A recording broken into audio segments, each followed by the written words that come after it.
Hello বন্ধুরা, top জ্ঞান চ্যানেলে আপনাদের স্বাগতম। আজকের এই ভিডিওতে বলবো বাংলা যুবসাথী প্রকল্প অনলাইনে আবেদন প্রক্রিয়া। অনলাইনে কিভাবে আবেদন করবেন সেই সম্বন্ধে আজকের এই ভিডিওটা। আর যারা অফলাইনে করতে চাইছেন তাদের জন্য ডেসক্রিপশনে আরেকটা ভিডিও আপলোড করেছি, সেটা দেখে নেবেন এবং কীভাবে অফলাইনে করবেন। চলুন অনলাইন প্রক্রিয়াটা শুরু করা যায়। প্রথমত ডেসক্রিপশনে গিয়ে যে বাংলা যুবসাথী প্রকল্পের যে অফিসিয়াল ওয়েবসাইটটা আছে তার ডেসক্রিপশনে লিঙ্ক দিয়েছি, সেখানে ক্লিক করে দিন এবং ডাইরেক্ট এই পেজটাতে চলে আসবেন আপনারা। এরপর ক্লিক টু অ্যাপ্লাই অপশানটাতে ক্লিক করে দেবেন। ক্লিক করলে এরকম একটা ফেস ওপেন হবে এবং সেখানে আপনাকে কী কী ডকুমেন্টসগুলোকে আপলোড করতে হবে সেই ডকুমেন্টসগুলো শো হবে এবং সমস্তটা কত কেবির আন্ডারে থাকবে সমস্তটা শো হবে। এরপর অ্যাপ্লাই অনলাইনে ক্লিক করবেন। ক্লিক করা হয়ে গেলে এরকম ফেস ওপেন হবে এবং সেখানে আপনাকে ফোন নাম্বার দিয়ে লগ ইন করতে বলবে বা আপনাকে গেট ওটিপি করতে বলবে। আপনার নাম্বারটা এখানে অ্যাপ্লিকেন্ট করে দেবেন। নাম্বারটা দেওয়ার পর এখানে সলভ 10+7 অপশান দেখা যাবে, 7টা লিখে গেট ওটিপিতে ক্লিক করবেন। এরপর তারপর ওকে অপশানে ক্লিক করবেন এবং আপনার ফোনে একটা ওটিপি যাবে, সেই ওটিপিটা এখানে টাইপ করবেন। ওটিপি দেওয়া হয়ে গেলে ভেরিফাই পিন বলে অপশানটাতে ক্লিক করবেন। ক্লিক করলেই আপনার যে অ্যাপ্লাইয়ের পেজটা সেটা চলে আসবে। অ্যাপ্লিকেশন ফর্ম চলে এলেই আপনাকে প্রথমে আধার নাম্বারটা দিতে বলবে। আপনার দেখে আধার নাম্বারটা এখানে ইনপুট করে দেবেন। আধার নাম্বারটা দেওয়া হয়ে গেলে তারপরে আপনার নাম, ফার্স্ট নাম যেটা আছে সেটা আপনাকে এখানে লিখতে হবে। ফার্স্ট নাম লেখা হয়ে গেলে তারপরে মিডল নেম যদি থাকে তাহলে লিখবেন, যদি না থাকে তাহলে লাস্ট নামটা অবশ্যই লিখে দেবেন। ফার্স্ট নেম এবং লাস্ট নেম লেখা হয়ে গেলে তারপর আপনার ফোন নাম্বার চাবে, সেখানে আপনার ফোন নাম্বারটা এখানে ইনপুট করে দেবেন। ফোন নাম্বারটা সেটাই দেবেন যেটা ব্যাংকের সাথে লিঙ্ক করা আছে এবং সেই ফোন নাম্বারটা দেওয়া হয়ে গেলে তারপরে যে নেক্সট অপশান আছে ইমেল আইডি। ইমেল আইডি যদি থাকে দিতে পারেন, আর যদি না থাকে নাও দিতে পারেন, এটা বাধ্যতামূলক নয়। এটা দেওয়া হয়ে গেলে নিচে জেন্ডার বলে একটা অপশান আছে, সেখানে আপনাকে জেন্ডারটা সিলেক্ট করতে হবে। সিলেক্ট করার পর আপনাকে ডেট অফ বার্থ সিলেক্ট করতে বলেছে, সেখানে আপনাকে ডেট অফ বার্থটা এখানে সিলেক্ট করে নেবেন। প্রথমত হচ্ছে যে আপনার যে সালটা, সেই সালটা এখানে আপনি প্রথমত সিলেক্ট করে নেবেন এবং তারপরে মান্থ সিলেক্ট করার পর আপনি ডেটটা সিলেক্ট করে নেবেন। সিলেক্ট করলে এখানে অটোমেটিক পাশে আপনার এজটা দেখা যাবে যে কত এজ এসছে। এরপর আপনাকে ফাদার্স নেমটা, অর্থাৎ আপনার একটা না ফাদার্স নেমটা লিখতে হবে আর সমস্তটা ক্যাপিটালে লিখবেন। ফাদার্স নেমটা আমি এখানে টাইপ করে নিচ্ছি। ফাদার্স নেমটা টাইপ করা হয়ে গেলে তারপরে আপনার প্রচুর অপশানটা যেটা আছে সেটা হচ্ছে যে মাদার্স নেম। ফাদার্স নেমটা আমার টাইপ করা হয়ে গেছে। এবার মাদার্স নেমটা যেটা আছে সেটা আপনি মাদার্স নেমটা এখানে টাইপ করে দেবেন। অবশ্যই সমস্তগুলো আধার কার্ড অনুযায়ী এখানে টাইপ করবেন, ঠিক আছে, যেটা স্পেলিং আছে সেই স্পেলিং অনুযায়ী বা মাধ্যমিক অ্যাডমিট কার্ডে যে ডিটেলস দেওয়া আছে সেই অনুযায়ী। এরপর আমি স্পাউস নেম আছে সেটা আপনি যদি থাকে তাহলে অবশ্যই দেবেন, আর আনমেরিড হয়ে থাকে তাহলে লাগবে না। এরপর ক্যাটাগরি আছে জেনারেল, এসটি, এসসি, ওবিসি, যেটা হবে সেটা সিলেক্ট করে নেবেন। এসটি, এসসি, ওবিসি হলে আপনাকে নাম্বারগুলো লাগবে। এবার মেরিটাল স্ট্যাটাস আপনার যেটা আছে আনমেরিড, মেরিট সেটা লিখতে হবে। হাউস বা প্রমিসেন্স নাম্বার, এটা আপনার ডিজিটাল ভোটার কার্ড যেটা আছে সেইখানে ঠিকানা অ্যাড্রেসে দেখতে পাবেন, যেমন EN0064 হচ্ছে যে ইনার হাউস নম্বর, সেই নাম্বারটাকে আপনাকে এখানে ইনপুট করতে হবে। হাউস বা পারমিশন নম্বর, সেখানে আপনি এটা ইনপুট করে দেবেন। এটা অনেকে ভুল করে এখানে বুঝতে পারেন না। এরপর আপনার যে ভিলেজ বা টাউন যেটা আছে সেটা এখানে আপনাকে টাইপ করতে হবে। ভিলেজ, টাউন বা সিটি টাইপ করার পর আপনার পোস্ট অফিস কোথায়, সেই পোস্ট অফিসটা হচ্ছে যে এখানে আপনাকে টাইপ করতে হবে। পোস্ট অফিসটা টাইপ করা হয়ে গেলে আপনার যে ডিস্ট্রিক্ট অপশানটা আছে সেখানে আপনার ডিস্ট্রিক্টটা সিলেক্ট করে নেবেন।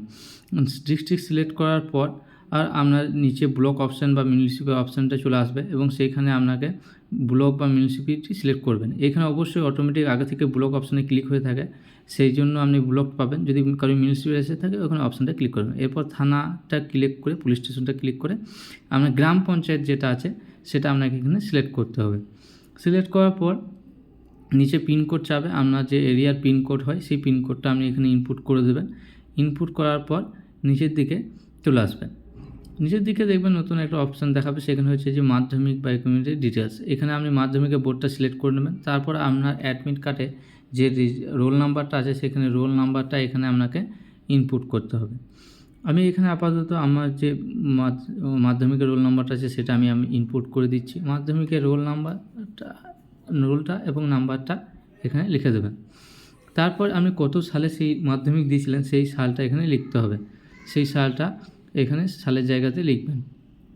যদি কোনো রকম কারো বুঝতে অসুবিধা হয় অবশ্যই কমেন্ট বক্সে জানাবেন।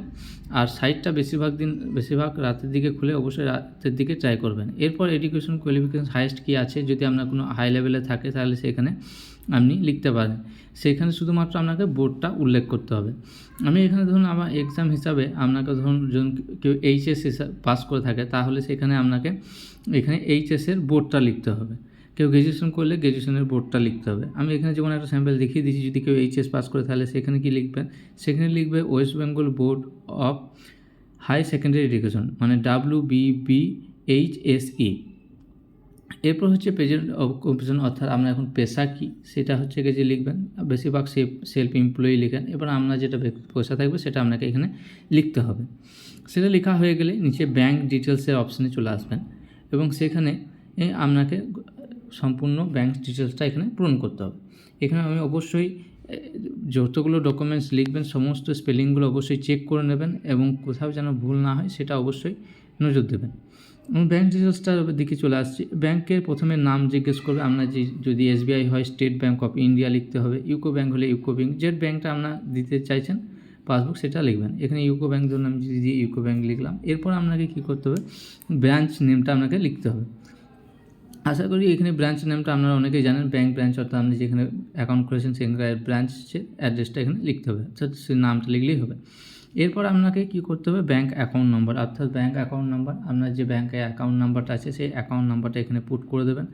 পুট করার পর IFSC কোড বলে একটা কোড হয়, সেটা আপনি ব্যাঙ্ক অ্যাকাউন্টের পাসবুকে ওইখানেই পেয়ে যাবেন। সেইখান থেকে আপনি এইখানে লিখে দেবেন। এটা ব্যাঙ্কের পাসবইয়েই লেখা থাকে IFSC কোড বলে, সেখান থেকে কোডটা নিয়ে এখানে কোডটা টাইপ করে দেবেন দেখে এবং এইটা পুরোটাই অবশ্যই রিসেন্ট দুবার করে চেক করে নেবেন যে কোথায় কিছু মিস্টেক হচ্ছে কি না। ঠিক আছে, এই প্রথমত সব লেখার পর এই নাম্বারগুলো ব্যাঙ্ক অ্যাকাউন্ট নাম্বার এবং IFSC কোড এগুলো চেক করে নেবেন, কারণ ভুল কোনো কিছু হলে সেটা আপনার বাতিল হতে পারে। এরপর নিচে যে আছে সেটা নোই থাকবে এবং সেভ বেসিক ডিটেলস অপশানে ক্লিক করে দেবেন। এখানে যদি আপনি ইয়েস করতে চান তাহলে আপনাকে কিন্তু রিজন দিতে হবে যে আপনি কোথা থেকে স্কলারশিপ পেয়েছেন।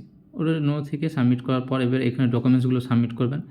মাধ্যমিকের যে অ্যাডমিট কার্ড, এখানে ক্লিক করে মাধ্যমিক আমি অলরেডি সব ডকুমেন্টস ফোল্ডার করে সব 300 কেবির নিচে সাজিয়ে রেখেছি। সেইভাবে আপনারা সব ডকুমেন্টসগুলো আপনারা ফোল্ডার করে একটা সাজিয়ে রাখবেন যাতে আপনার সহজেই আপলোড করতে সুবিধা হয়। ঠিক আছে, এরপর সমস্ত ডকুমেন্টসগুলো আপনি এখান থেকে এক একটা ধরে ধরে আপলোড করে দেবেন। এখানে অবশ্যই যে ডকুমেন্টসটা আপনাকে রিকোয়ার করছে সেটাই আপলোড করবেন। যেমন এখানে মাধ্যমিকের রেজাল্ট বা মার্কশিট সেটা আপলোড করতে বলছে, আমি সেভ ডকুমেন্টস করে দিচ্ছি। সম্পূর্ণ সব ক্লিয়ারলিভাবে ডকুমেন্টস আপলোড হয়ে যাবে। এখানে যদি কারোর কোনো সমস্যা হয়, ডকুমেন্টস আপলোড না নেয়, অবশ্যই কমেন্ট বক্সে জানাবেন। যত তাড়াতাড়ি সম্ভব হয় আমি ভিডিওর মাধ্যমে বা কমেন্টের মাধ্যমে আপনাদের জানিয়ে দেবো যে কীভাবে করবেন। এখানে অনেকের সমস্যা হচ্ছে যেগুলো ফটোগুলো আপলোড হচ্ছে না, সেগুলো হচ্ছে জেপিজির কারণে। সেটার আমি একটা লিঙ্ক দিয়ে দেবো, অবশ্যই সেটা দেখে নেবেন যে ফটোটাকেও মানে ফটোটা থাকলেও সেটা কীভাবে জেপিজি করা যায়। ঠিক আছে, অনেকে ফটো আপলোডও হতে চায় না। আর সমস্ত ডকুমেন্টসগুলো 300 কেবির নিচে হতে হবে এবং ফটো যেটা থাকবে আর সিগনেচার সেটা হচ্ছে 50 কেবির নিচে থাকতে হবে, তবেই ডকুমেন্টসগুলো সাবমিট হবে। এখানে আমি সমস্ত ডকুমেন্টসগুলো যেগুলো আছে সেগুলো আমি সমস্তটাই সাবমিট করে দিলাম এবং এরপর আপনাকে কী করতে হবে সেটা আমি দেখিয়ে দিচ্ছি। ডকুমেন্ট সাবমিট সম্পূর্ণ হয়ে গেছে, সিগনেচার করা হয়ে গেছে। এরপর আমি নিচের দিকে একটু স্ক্রল করলে এখানে আপনার রেডি টু সাবমিট বলে অপশান আছে, সেখানটাতে আপনাকে ক্লিক করতে হবে। রেডি টু সাবমিট অপশানে আমি এবার ক্লিক করে দিয়েছি। এখানে দেখুন সমস্ত ডকুমেন্টস আমার কিন্তু আপলোড হয়ে গেছে। 6 নম্বরটা যেহেতু আমি ওবিসি বা কাস্ট সার্টিফিকেট নেই সেই জন্য দিন। সাবমিট করার পর ফাইনাল সাবমিট অপশানটা আসবে, সেখানে আপনাকে এখানে বলবে যে ফাইনাল সাবমিট করার জন্য ওখানে ক্লিক করে ওকে অপশানটাতে ক্লিক করে দেবেন। এখানে ক্লিক করার পর আপনার ডকুমেন্ট সাকসেসফুলি সাবমিটেড হয়ে গেছে, আপনার অ্যাপ্লিকেশন নাম্বার হয়ে গেছে এবং সেখান থেকে ডাউনলোড করে আপনার এই পেপারটা জেনারেট হয়ে গেছে, সেই পেপারটা আপনি ডাউনলোড করে নিতে পারবেন। কোনো রকম অসুবিধা হলে অবশ্যই কমেন্ট বক্সে জানাবেন। আমাদের এই ভিডিওটা ভালো লাগলে অবশ্যই একটা লাইক করে দেবেন, আর কোনো রকম অসুবিধা হলে অবশ্যই কমেন্ট বক্সে জানাতে ভুলবেন না। কমেন্ট করে আমাদের জানাবেন, আর আমাদের সাথে জুড়ে থাকার জন্য আমাদের চ্যানেলটাকে সাবস্ক্রাইব করে নেবেন এই ধরনের ভিডিও পাওয়ার জন্য, এবং আমাদের এই ভিডিওটা শেয়ার করে দেবেন যাদের কাছে এই কার্যকর বলে মনে হবে তাদের দিকে। ধন্যবাদ।